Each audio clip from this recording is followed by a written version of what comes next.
Saya ulangi. Assalamualaikum warahmatullahi wabarakatuh. Itu. Alhamdulillah. Alhamdulillahillazi ja'ala syahru Ramadan allazi unsila fihi al-Qur'an hudal linnas wa bayyinatin minal huda wal furqan. Asyhadu an la ilaha illallah wahdahu la syarikalah wa asyhadu anna Muhammadan abduhu wa rasuluhu la nabiyya ba'da. Hadirin sidang jemaah Isya yang insya Allah dilanjutkan tarwih yang dimuliakan Allah. Puji dan syukur senantiasa kita panjatkan kehadirat Allah Subhanahu wa taala, Tuhan yang menjadikan bulan suci Ramadan ini bulan penuh berkah, di mana diturunkannya Al-Quran sebagai petunjuk kehidupan yang lengkap silmi kafah, yang menjadi acuan kehidupan kita untuk merebut keselamatan fid dunia wal akhirah.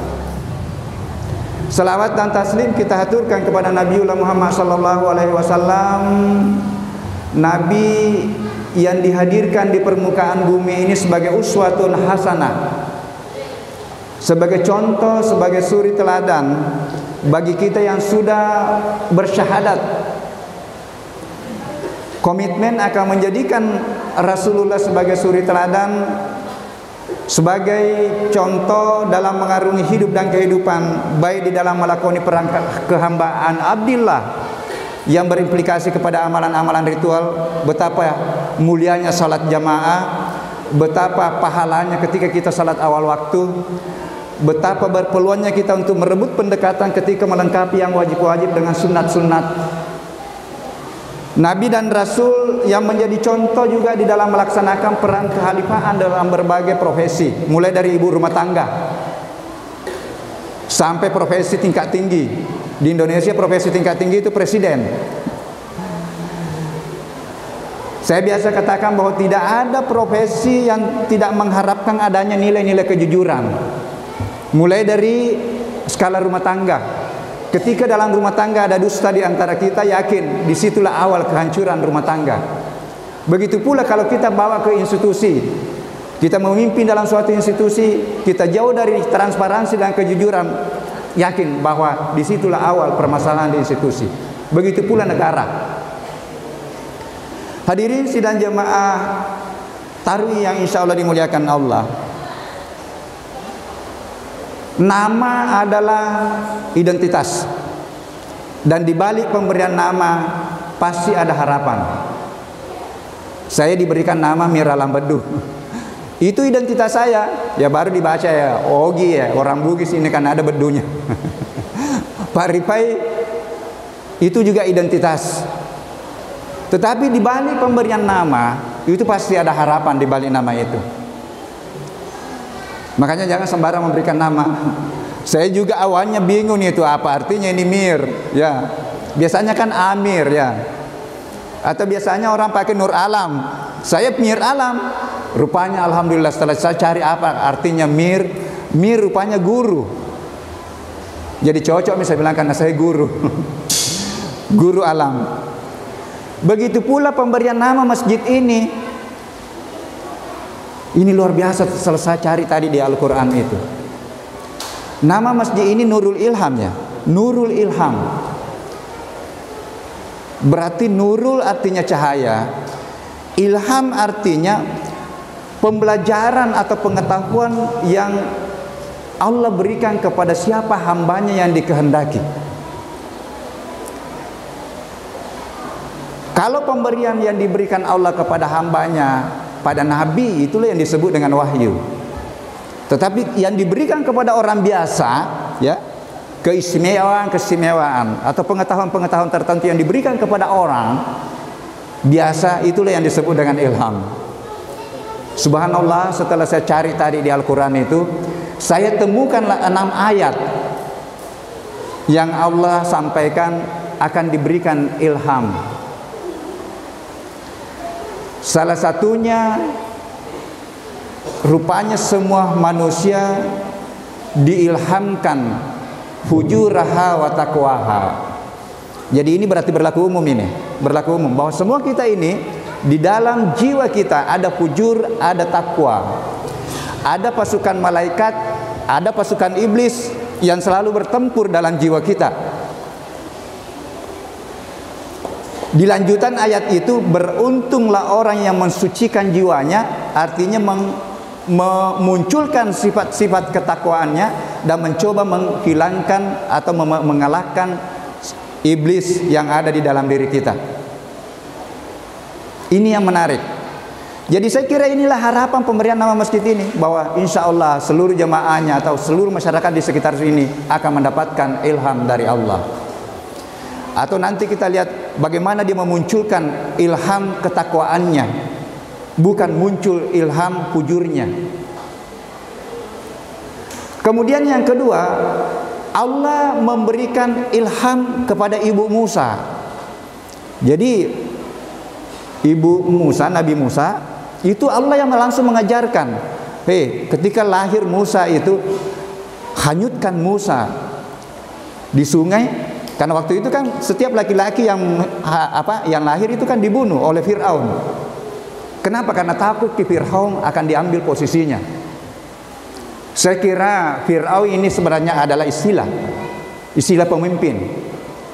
Jadi boleh jadi masih ada Fir'aun sekarang, ketika ada orang menduduki satu pemimpin, tetapi dia takut untuk diganti atau takut diambil kepemimpinannya. Jadi Fir'aun itu istilah. Jadi rupanya yang ada dalam Quran itu Fir'aun keberapa itu?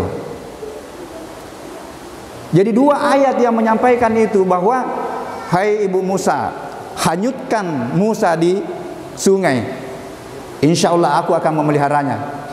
Subhanallah, Allahu Akbar, justru diambil oleh istrinya Fir'aun. Kan begitu kan sejarahnya dalam Al-Quran. Dan dipelihara oleh Fir'aun. Lama kelamaan jadi musuhnya Fir'aun. Nah, yang ketiga ayat yang saya temukan ini luar biasa.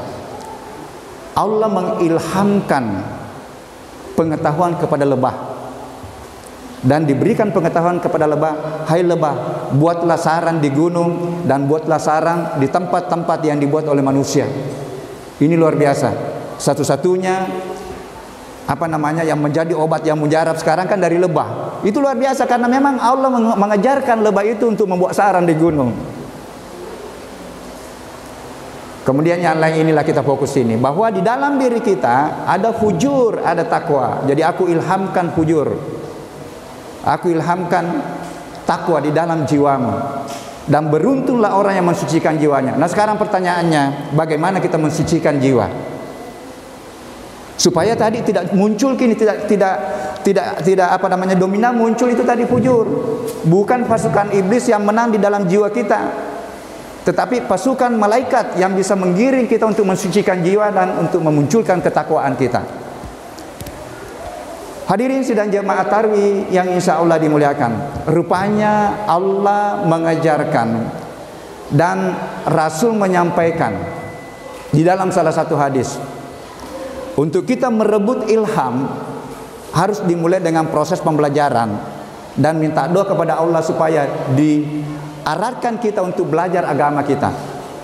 Karena hadisnya menyatakan atau menyampaikan kepada kita, man yuridillahu khairan, barang siapa hambaku yang aku jadikan orang baik.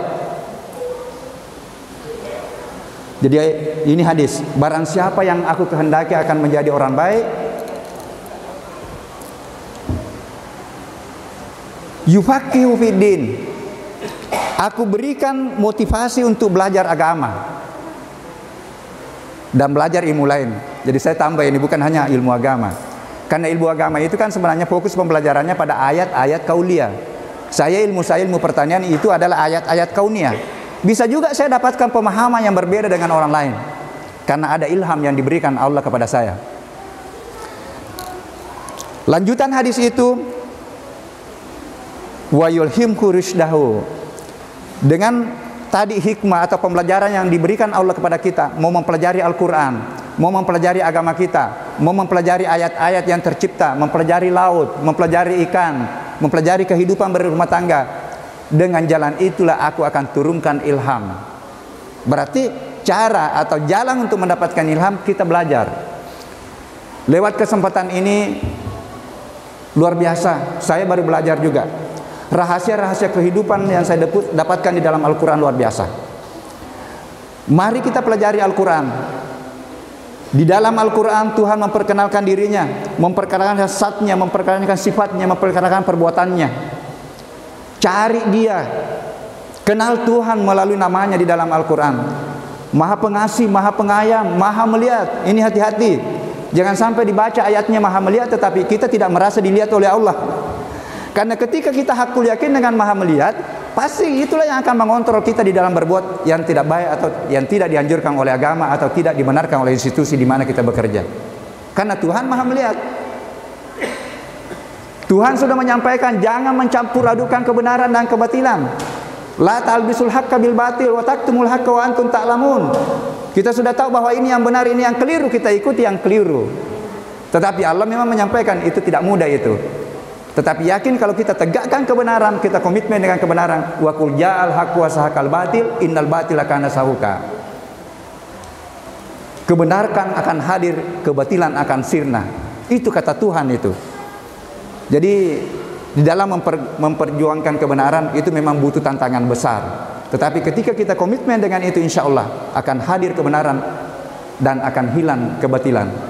Hadirin sidang jamaah Tarwih yang insya Allah dimuliakan Allah. Siapa ini menek? Karena ini dibatasi tadi 15 menit. Nah, bagaimana mensucikan jiwa dengan menghadirkan ketakwaan? Saya selalu mengatakan, kalau kita mau hadirkan ketakwaan di dalam kehidupan kita, karena takwa itu sebenarnya tingkatan keberagamaan setelah sekedar beriman. Jadi setelah beriman, ya kita sudah yakin bahwa Allah itu satu, Rasul itu membawa kebenaran. Tingkatan keberagamaan berikutnya adalah ketakwaan. Inilah yang mau dicapai di bulan suci Ramadan ini. Melalui ibadah-ibadah puasa dan amalia-amalia Ramadan malam, qiyamul lail, membaca Al-Quran, insyaallah kita akan nanti menggenggam tiket keselamatan, yaitu ketakwaan. Bagaimana menuju ke sana tidak terlepas dari tiga yang diperbaiki, yang umumnya dibahas dua aja. Yang pertama, bagaimana memperbaiki hubungan kita dengan Allah. Perbaiki sholat kita. Mohon maaf, kalau sudah lengkap itu 5 waktu, tapi apalagi kalau umurnya Pak Rifa ini tidak cukup kalau 5 waktu itu, 17 rakaat itu. Tambah-tambah sambal, tambah yang sunat.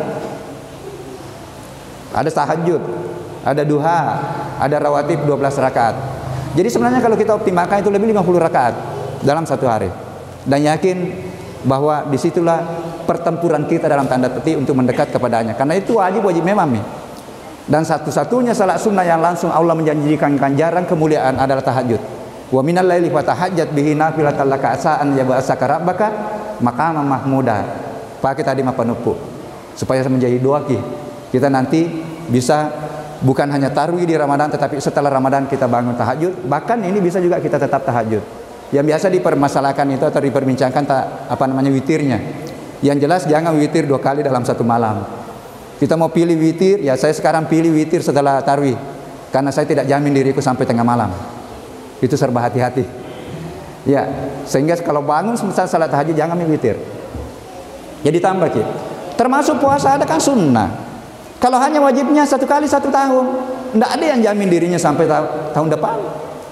Makanya diajarkan lagi, ada Syawal 6 hari, ada Ayamul Bid, ada Senin Kamis, ada Daud. Silakan pilih. Jangan sekali-sekali tidak ada sunat kita.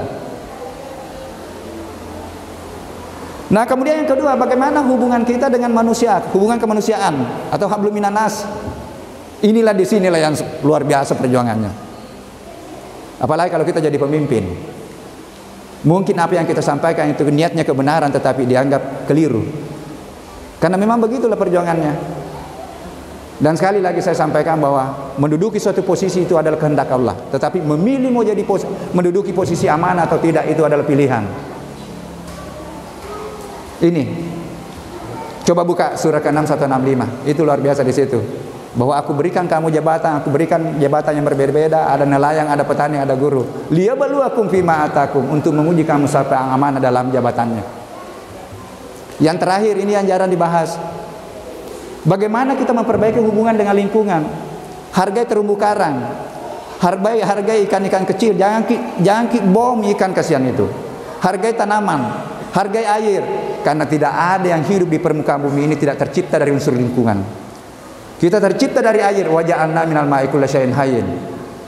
Kita tergantung pada oksigen, yang keluarkan oksigen itu tanaman. Tolong ini dimaklumi. Ya, jadi saya bilang 3 P dimiliki orang baru bisa mencapai predikat ma'rifatullah. Bagus hubungannya dengan Allah, bagus hubungannya dengan manusia, sesama manusia, dan bagus hubungannya dengan alam. Di Majene ini luar biasa kearifan lingkungan. Saya singgung tadi bahwa dulu orang jadi pemimpin itu yang diukur untuk bagaimana etika kepemimpinan, tanaman yang ditanya. Kalau sudah dilantik menjadi maradia, disuruh menanam tanaman, ya, menanam pada suatu tempat namanya sobe. Ketika tanaman itu tidak tumbuh subur, dia harus koreksi dirinya. Ditegur oleh Hamdad, DPR-nya dulu. Hei, ada etika tidak baik teman memimpin, karena ini tanaman yang bilang. Coba luar biasa. Tanaman yang dipakai untuk mengukur etika baiknya seorang pemimpin. Saya kira itu mungkin menjadi renungan bagi kita. Paling terakhir sebagai motivasi, masih ada tinggal berapa hari Ramadan. Mari kita manfaatkan sisa bulan suci Ramadan ini dengan menunggu, yakin bahwa ada satu malam turun malaikat. Itulah malam Lailatul Qadar yang akan mengantarkan ilham, menampakkan hikmah kemuliaan yang akan dipilih kepada siapa yang mensucikan jiwanya. Mudah-mudahan Pak Rifai dapat giliran dari malaikat. Tapi kita doakan semua jamaah Masjid Nurul Ilham ini dipilih oleh malaikat untuk diisi pamasena pang Allah Ta'ala, yang diisi kepada jiwa kita, yang akan menjadi modal besar di dalam kita melanjutkan perjalanan kehidupan kita selamat di dunia wal akhirah. Saya kira itu, mudah-mudahan ada manfaatnya. Mohon maaf atas segala kekurangannya. Wallahu muwaffiq ila aqwamit thariq. Wassalamualaikum warahmatullahi wabarakatuh.